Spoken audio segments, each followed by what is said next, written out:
Welcome to the Steelers by the Lake podcast. My name is James Strong, joined once again by my co-host Cody Tanner. Cody, how are you on this fine Thursday evening? Yeah, James, it is Thursday. I'm doing all right. And oh my Lanta, we had a bye week. And now we're excited for football again. James, how are you doing? Doing pretty well, man. Doing pretty well. I got to say, there's no reason not to be looking forward to Steelers football coming up again this weekend. So excited to see it, excited to be here with you and all of you fine folks listening and watching. Yeah, for those of you not watching on YouTube, that crack open, that seal that you heard just break is a energy drink, a Lonnie energy drink. It is not James drinking alcohol at 4:40 p.m. on a Thursday evening. Although James, I've done that before. You have. I was probably right there with you back in the good old days when we first met at Best Buy. Fun times. Shout out to the Best Buy crew back then. That was a fun time. Anyways, we're going to go over last month's numbers like we always do on the first episode of a new month. So we're going to go over numbers from last month. We're going to talk about our preseason predictions, James, and where they sit as of now. Both mine, yours, and our good buddy Nick Pretzels, who was also on for that show. And then we're going to talk about a lot of roster moves, a lot of things that happened leading up until this this game that we have coming up this weekend, Sunday, 1 o'clock against the Commanders. So that's going to be the breakdown of the show as it sits today.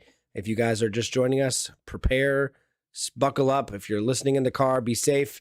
And it's time to talk some Steelers. Steelers by the Lake numbers first, James. James, I want to share the top downloaded countries in the world. So here we are, top countries. James, number 1, big shocker, United States of America.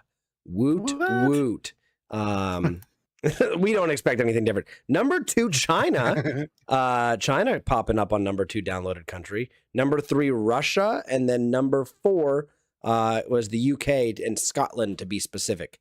So top 4 downloaded countries. We love to see. Listen, maybe we need to start playing football in Russia. We're going to Germany.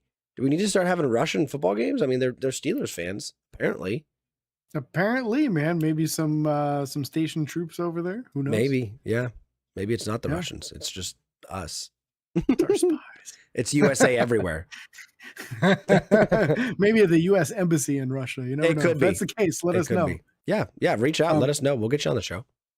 Top states from last month. Pennsylvania came in at number 1. Okay. Again, a gigantic shocker, although we do get upset once in a while. We do. Number 2, Virginia. Shout out to the folks there. Mm-hmm. The real Virginia, not the West one. And then number 3, California. Number 4, Missouri. And then number 5, Texas. Texas. So those are our top 5 states. Woot, woot. We love to see it. Now, James, we are going to bump over and talk about the preseason predictions, the 3 bold predictions that we had. James, do you want to go? You want to go over yours, and then we can jointly go over Nick's, and then I can go over mine. Yeah, let's go with this, man. This is fun. We told you guys we'd do this. We'd check in the midway point, see if any of us were close on any of them. It's a rough start for me, I'll tell you what. My first prediction was 25 passing touchdowns by the offense. We've got 8 so far at the almost midway point, so not trending in the right direction for me there. My second one, I went bold with Keanu Benton getting 8.5 sacks this upcoming season here, this current season. Keanu Benton is struggling to register sacks thus far. 0. He's a big old 0 so far. So that one not looking too good for me either. And then my final one was Pat Freiermuth with 75 catches or more. I believe he's at 26 right now in the season. So he's a little bit behind that pace thus far. 1 or 2 big games and he'll be right on pace to go ahead and get that number. So that's my best looking one so far, which isn't that great, but that's why we call them bold predictions, right? That is. Taking a look at Nick Pretzels. Shout out to Nick Pretzel. He's not on the show today with us, but a good friend and supporter of the podcast.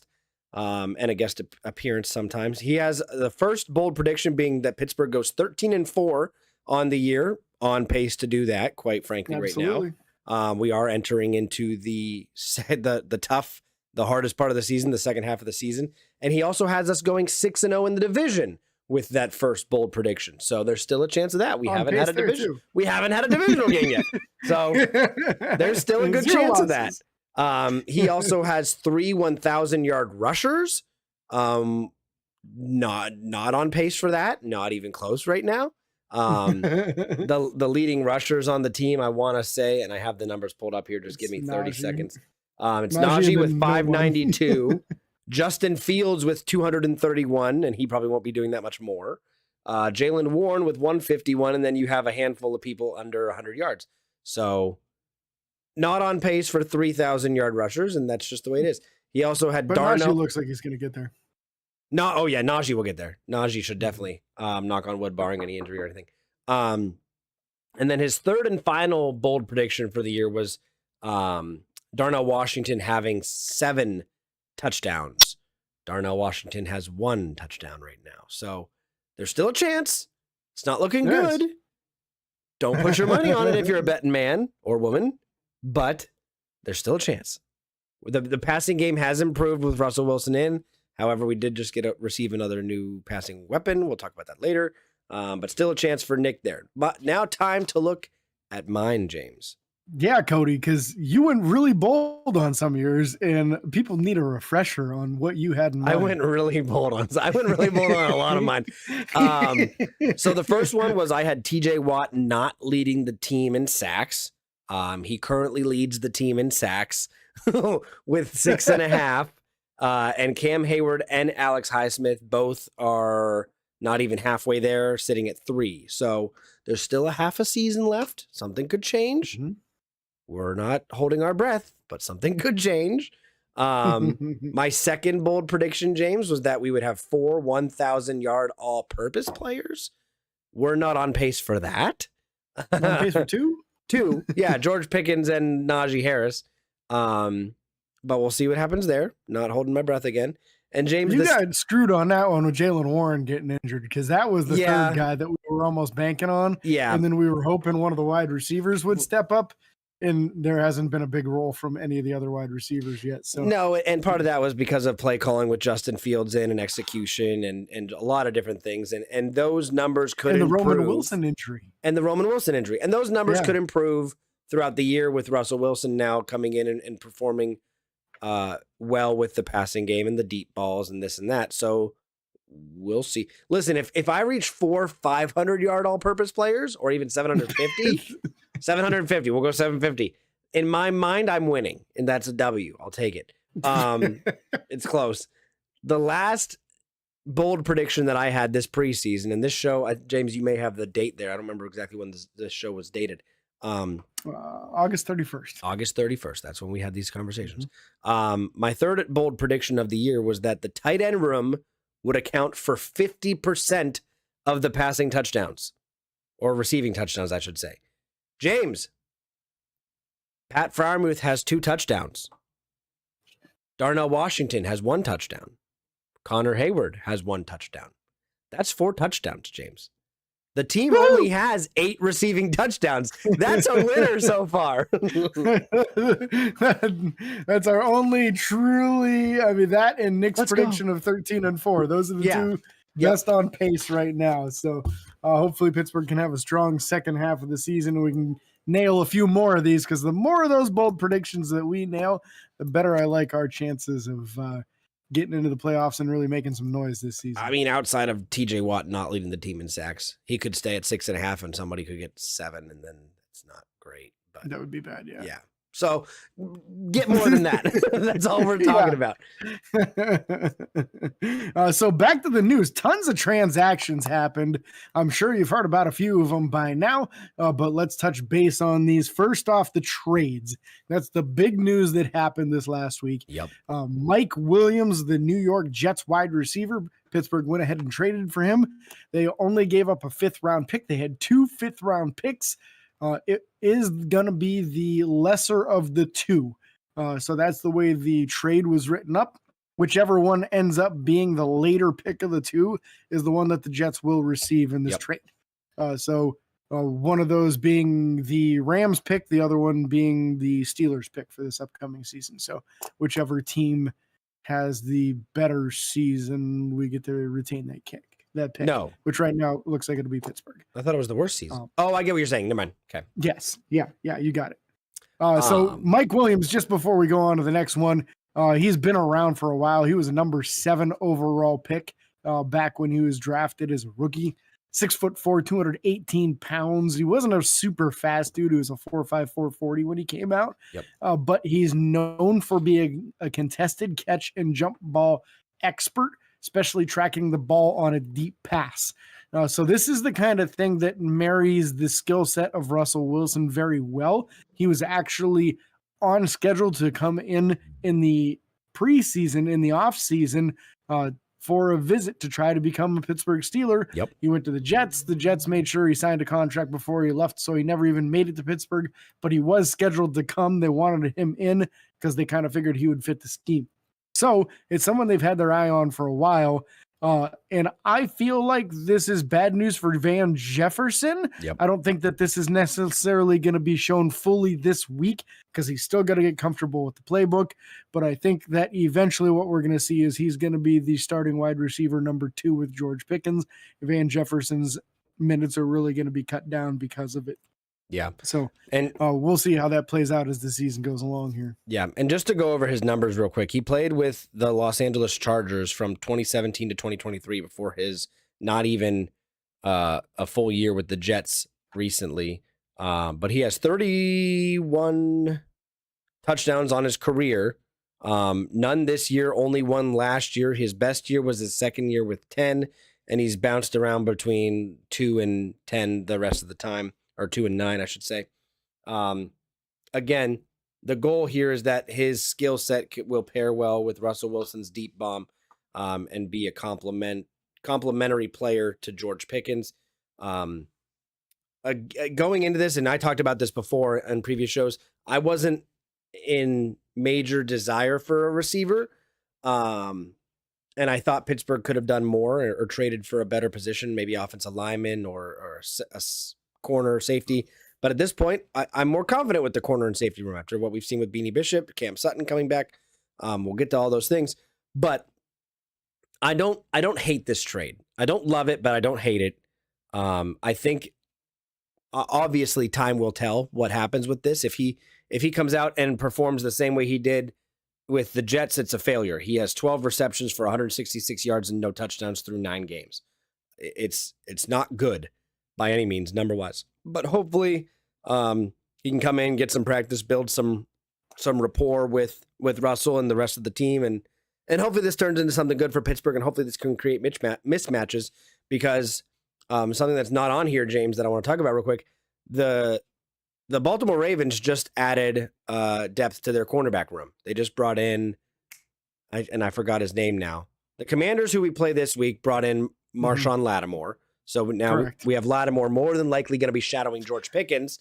Ravens brought in Trey White, I believe. Tre'Davious White. That is who they brought in. So they improved their cornerback depth, and we haven't even played them yet. So the addition... Yeah, I think that was in response to the Marlon Humphrey injury. I believe he's going to be out for a significant amount of time. So that makes sense that they had to make a move there. I'm not as worried about that one, I'm going to be honest, because Trey White was slow like 3 years ago, and then he had 2 season-ending injuries back-to-back seasons. So I have a feeling that he's probably got that Patrick Peterson thing going on, where he's a lot slower than he used to be, which might play out real well. Now, if he's matched up against the new addition here, Mike Williams, then okay, that's probably a pretty even matchup. But if he's up against George Pickens, I think Pickens can dust him at this point. Yeah. So I like that. As far as the value of the Mike Williams trade, to me, I like it because a late 5th round pick is not much capital at all. It's kind of rare that you get much of an impact out of a 5th round pick.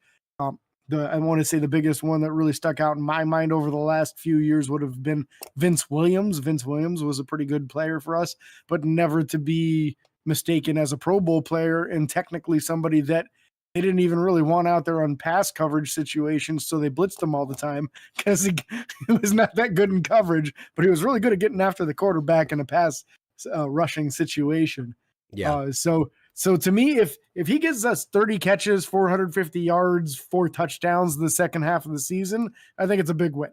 Yeah. I mean, that's because of how low value that is. That's half of the touchdowns we have now. I mean, as a team. Yeah. So yeah. That would be phenomenal. So James, let's go ahead. Let's talk about the second trade that happened before the trade deadline.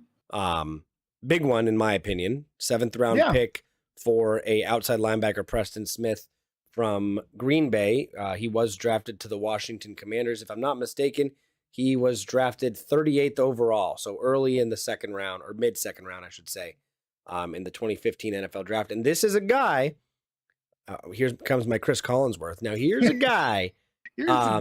Outside of his rookie year, he has started in every single game he's played other than 3.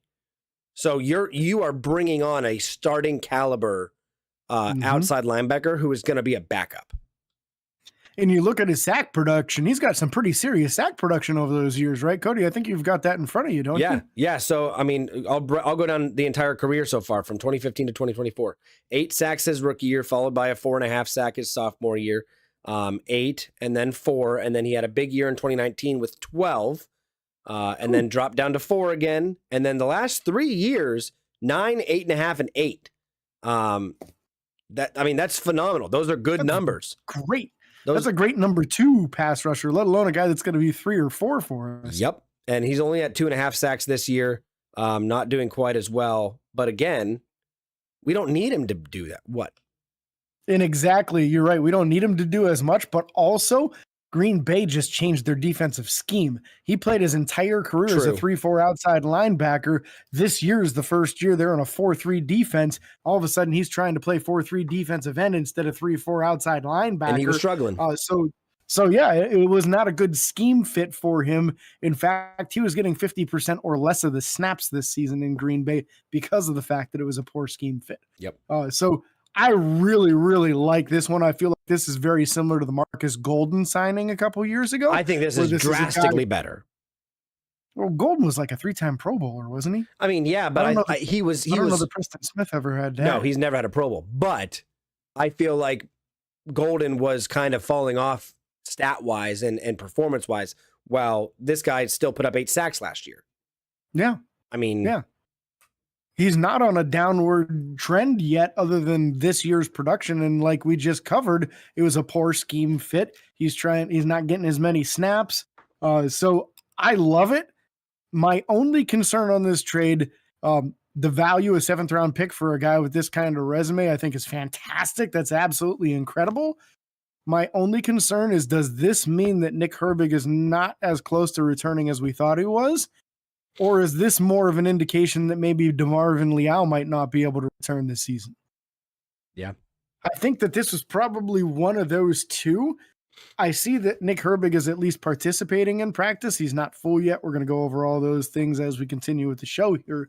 That's just a little sneak into it. I wonder if this is a little bit more of a cushion, because we did have that stretch there where we had TJ Watt and practice squad guys. Yep. Like, and that was rough because TJ wasn't able to get any production because they were just double and triple teaming him on every single play. Now that we see Alex Highsmith has come back, TJ's production has come back along with it. So this might be just a little bit more insulation against injuries, a little bit more cushion, but also you get to keep them fresh. Let's not forget, in this last game against the Giants, when Beanie Bishop got that game-sealing interception, TJ and Alex Highsmith were on the sideline because they were gassed. Yep. So we had like Jeremiah Moon and like Atakundo whatever out there, right? Agunda Like Agunda J. I think those were the 2 pass rushers on the play, which means they didn't get the interception because of those 2 guys. I think that was some pressure up the middle from Loudermilk that forced that poor throw on that particular play. But we had like all backups on the field, and it sure would feel a lot better in that situation to know that Preston Smith is one of those pass rushers, because extremely high quality backup, extremely high, would start for most teams in the league right now. Yep. Yeah, I'm probably well over half of them. Yeah, I would say And he'd so start for Cleveland right now. They just traded away one of their starters. yeah, they did. They're trading the house away. Cleveland and Carolina both are getting rid of are emptying shop. For sale signs are up there. Yeah. So again, Preston Smith is going to be a valued addition. I like that. I like that trade a lot more due to the giving up a 7th instead of a 5th. And I feel like Preston Smith. This could be wrong, but I feel personally like Preston Smith could have a more immediate impact on the game, whether just from allowing TJ or Alex to be rested, or getting sacks in production himself. So very excited to see that. Also, James, because this is noteworthy in my opinion, 71 tackles for loss on his career, 155 quarterback hits. So he's not. I like the tackles for loss stat there because I feel like one of the drop-offs that we get when the backup outside linebackers go out there the run. is they're not as good against the run. And this is no like huge knock. This is not me bashing Nick Herbig, but Nick Herbig is a 240-pound outside linebacker. This is a 265-pounder with like 34.5-inch long arms that is just built for defending the run, for block and shed. He's very good against that. So It's really going to help you as we get into the real meat and potatoes of this season, where we're going against the Ravens twice, and they're one of the best rushing teams in the entire NFL. The Browns are notorious for being a good rushing team, although they're struggling mightily this year. They still have Nick Chubb. You don't want there to be a massive drop-off in the run defense when you put your backup outside linebackers out there. And I think he might have a bigger impact against the run than he does rushing the passer, which is fantastic. Yeah, we'll take that all day, every day, and twice on Sundays. But with that being said, moving on to other news real quick. Tight end Rodney Williams was released. Dylan Cook is back on the practice squad, so that's good for that injury update. He's back. Wide receiver Ben Skoranek. James, you want to talk about Skoranek for us? Yeah. Ben got a few weeks with us before getting injured and landing on reserve. He has begun his 21-day window, has returned to practice. So we'll talk about whether or not he's limited or full or whatever when we go through all that stuff. But Ben was a real standout on the punt coverage unit. So that's something that we would watch for. If he returns, I think this is a dangerous sign for Scotty Miller. We had talked previously about would this be something with the Mike Williams addition? Would we see Scotty Miller get cut? They kept him in favor of releasing Rodney Williams because you don't really need 5 tight ends on the roster. Four's plenty. So I think if Ben Skoranek completes this comeback from the injured reserve, I think Scotty Miller's really in trouble. Yeah. Nope. I would agree completely. I would agree with that. Absolutely, completely. Tight end Matt Sokol and defensive tackle Dominique Davis signed to practice squad. Both those guys are probably just added depth pieces at this point. Matt being added because of releasing Rodney Williams. I'm shocked we didn't bring him back. I don't know if there was an injury there. Or James, I don't know if you have any insight on that. I think he probably has to clear the waiver wire, so they have to wait a few days. And in the meanwhile, Sokol in just so that they'd have another tight end just in case. So I won't be surprised if we see like Friday or Saturday, Rodney Williams brought back onto the practice squad and Sokol released, and he's only here for a couple of days. Dominique Davis, been in the league for 3 years, big nose tackle type. I spent a little time with the Cincinnati Bengals. So he's got a little bit of resume in the NFL and might know a little bit about that defense we're like they're for of in Cincinnati right now. Yeah. James, it's time to go over injuries. Do you want to do Pittsburgh this week and I can do the Commanders? Sure, man. I'll take a little swing at our Pittsburgh Steelers this week. So first off, Justin Fields looks like he's returning from the hamstring injury. He's full in participation both days, both yesterday and today, so that's great. Ben Skoranek, as we mentioned, he's a full participant so far, so that looks very good for his return from the shoulder injury on the injured reserve. Terrell Edmonds has an illness and has missed a couple of days. Hopefully that's not severe and he'll be ready to go. If he's not ready to go, then he's going to be one of the actives, and that's just the way that's going to work. Tyler Matakevich has been full, and I believe he's eligible very soon. I want to say his 21-day window is running out. It's close. I think they have to make a decision on that before this week's game. So look for that news to probably hit within the next day or two. Nick Herbig has been limited the last 2 days with this hamstring. So that's still up in the air as to whether or not he's going to be ready to this weekend's game. I would caution them to not push it. You don't ever want to push somebody back too fast from a hamstring injury. Not good things happen when you do that. On the other side of things, Zach Frazier's been full the last couple of days. I've seen some videos of him in practice, and he is out there kicking butt and running around and looking great. So expect Zach to start this week, assuming he has no setbacks.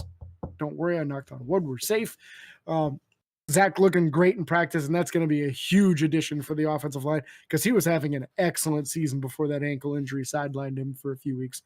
Sayamalu getting some rest days just as a veteran. Michael Pruitt got it. Oh no, I just noticed that Michael Pruitt re-injured the knee, did not participate in practice today. Oh, that's awful news. So hopefully that's not significant because he was a full participant Wednesday. That happened today. So I'll do a TikTok for you guys on Sunday before the game and let you know what's going on with that. Hopefully he doesn't go back to the IR. If so, we might see Rodney Williams back to the 53 before the week's over. So we'll keep you updated on that. Cordarrelle Patterson's been full all week long, so it looks like he's ready to return from his ankle injury. And then Cam Hayward just got a day off with that contusion to the birth certificate, as Mike Tomlin likes to say. So nothing to be concerned about there. No, absolutely not. Moving over to the Washington Commanders side of the ball, or side of the injury. And remember, we're recording this episode on Thursday, so we don't have an update for Friday's practice yet. If you guys want to get that update, remember to follow us on TikTok at Steelers by the Lake. James posts an injury update every week, roughly an hour and a half before kickoff. So that does go live. We will be trying to put that out on Instagram and Facebook moving forward as well. But also, so anyways, on Marshawn Lattimore, the guy that they just traded for, hamstring injury, hasn't participated all week. Very interesting there. I would not be upset if he's unable to go for this week. That'd be very good for us and for George Pickens. Offensive tackle Cornelius Lucas, dealing with an ankle injury, hasn't participated all week so far. Kicker Austin Seibert, dealing with a right hip injury, didn't participate on Wednesday, limited today. So we'll see what happens with him tomorrow. Dorrance Armstrong, a defensive end dealing with a shoulder injury, has been limited all week. Tyler Biadasz, the center, dealing with a thumb injury, limited on Wednesday, full participant at practice today. And then Clelin Ferrell, defensive end, dealing with a knee injury, limited participation on Wednesday, did not participate today. So very interesting to see that. That could be potentially good news. Dante Fowler, linebacker, dealing with a groin injury, limited all week so far. Brian Robinson, the running back, very good running back, hamstring injury, limited all week. And then another corner by the name of Noah. Igbenogany. Sure. Igbenogany. I got this one. Cornerback dealing with a thumb injury. He's been full participant all week. The main thing that could probably do is prevent him from intercepting balls.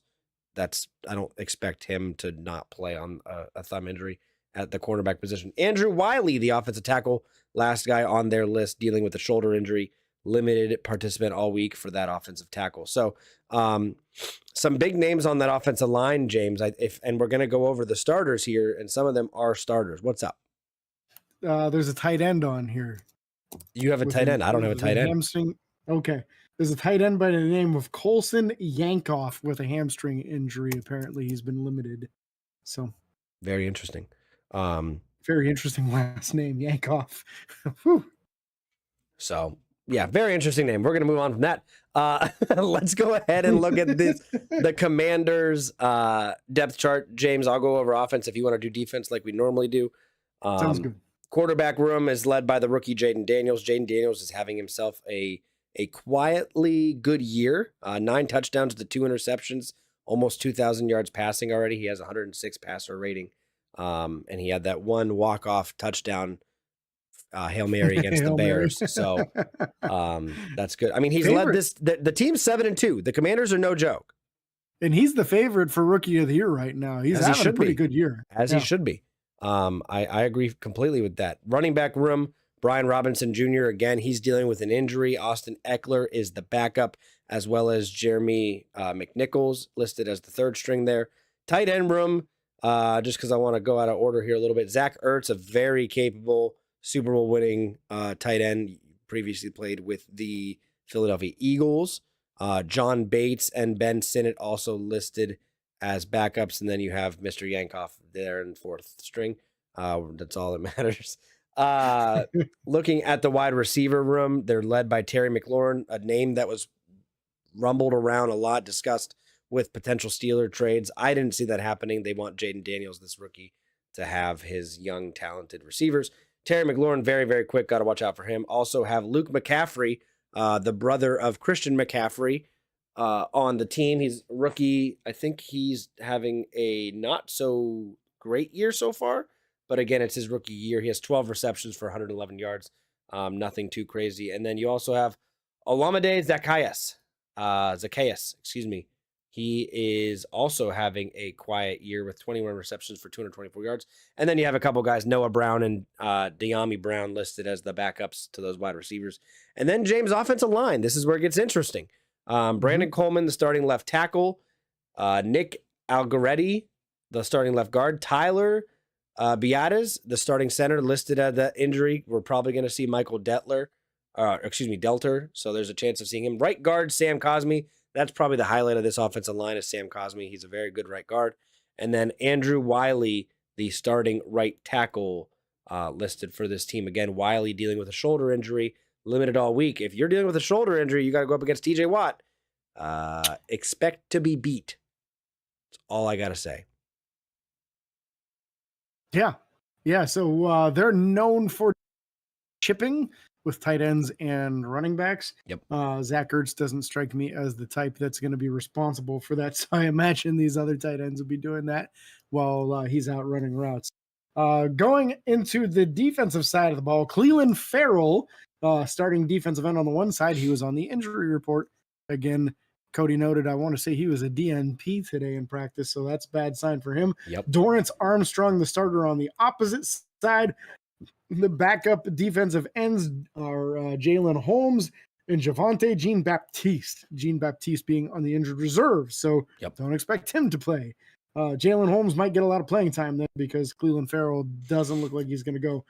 Starting D tackles, Darren Payne and Jerzon, a.k.a. Johnny Newton. Those are your starters there.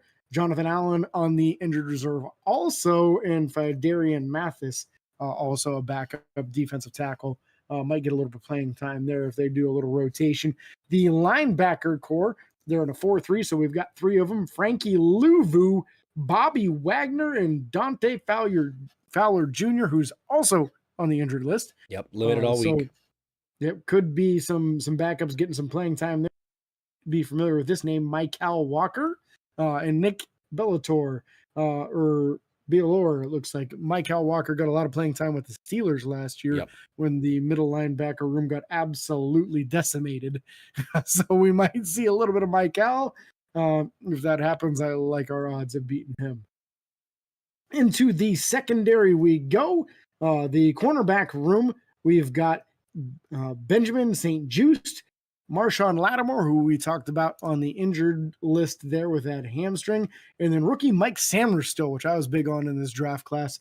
Also, Emmanuel Forbes Jr., who Emmanuel Forbes I was not big on, notably the skinniest corner in the entire NFL at only 166 pounds, and he's quite tall as well. Has coverage skills, has been absolutely abused so far in the NFL, which is exactly why they traded for Marshawn Lattimore, because it's not working out real well with Emmanuel Forbes thus far in his career. He really needs to put on probably 10 or 15 pounds to be able to play in the NFL. He was too skinny in college. He's way too skinny in the NFL. Safety room, Jeremy Chin, very, very multi-purpose type guy. He's stout against the run, big time hitter. And then Quan Martin, the other starting safety. Derek Forrest backing them up. He was the really athletic dude out of Cincinnati a couple years ago. I was kind of big on him, so I don't know if they get him onto the field or not, but I imagine he's probably a high-impact special teams type guy. That brings us to the special teams, Cody. Special teams, special players, special plays. Punter and placeholder Tress Way. Kicker Austin Selbert. Again, remember he's listed on the injury list. They do not have a backup on the active roster right now. They probably have it on the practice squad. So that's just the way it is. Long snapper Tyler Ott, because long snappers matter. Just ask the Cincinnati Bengals, as James would say. And then the kick returner and punt returner are the same, with Zacchaeus, the wide receiver, Alamid Zacchaeus. So Austin Eckler, the backup kick returner or secondary kick returner, and Noah Igbenog, punt returner. So that's brutal for you, man. You got Igbenogany, Zacchaeus, Alamad. tough one. It's a tough one. It was a tough one today. But now it is time to share our 3 keys to success in defeating the Washington Commanders. James, it's my turn to go first. I'm 99% sure. If it's not, we're starting over. It doesn't matter. Whatever.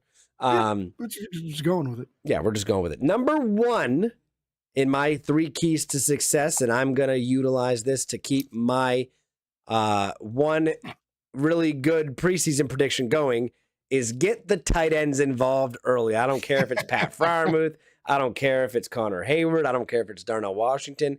They all are athletes in different ways, shapes, and forms. Get them the ball, get them involved, whether it's tight end screens, down the seams, or just throw it up in the corner of the end zone, let Darnell come down with it. Getting the tight ends involved is my first key to success. Number 2, James, ruffle the feathers of Jaden Daniels. Quarterback hits, sacks, whatever it is, do it early and often in this game. I don't want to be waiting till late in the second quarter or early in the third to get our first sack. I want to see somebody get involved. And then, James, my third and final one is going to be one that you can tell if it happens or not, is to get the new guys involved. I don't care if Preston Smith gets a sack or a ball batted down at the line of scrimmage or an interception, or I don't care if Mike Williams gets a massive play down the field or a touchdown. Get them involved somehow. Make sure that we're utilizing these guys.